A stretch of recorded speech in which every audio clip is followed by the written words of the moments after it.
Национальный лидер туркменского народа, председатель Халк Маслахаты Туркменистана Гурбангулы Бердымухамедов совершил рабочую поездку в Ахалтякинский конный комплекс президента Туркменистана. Герой Аркадак ознакомился с ходом масштабной реконструкции объекта, где в соответствии с международными стандартами внедряются передовые цифровые решения и уникальные инженерные технологии. Масштабное обновление инфраструктуры началось с подъездной магистрали, при строительстве которой впервые в регионе применен метод 10-слойного дорожного покрытия. Данная технология в сочетании с инновационной дренажной системой гарантирует исключительную прочность полотна и эффективный отвод осадков. В ходе смотра территории Гурбангулы Бердымухамедов подчеркнул важность создания максимального комфорта для зрителей, поручив модернизировать трибуны так, чтобы обеспечить любителям конного спорта лучший панорамный обзор. Особое внимание в проекте уделено внедрению технологий искусственного интеллекта.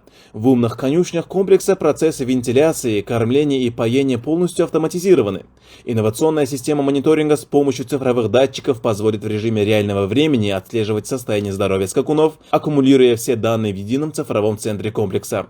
Технологическое переоснащение коснулось и тренировочных площадок.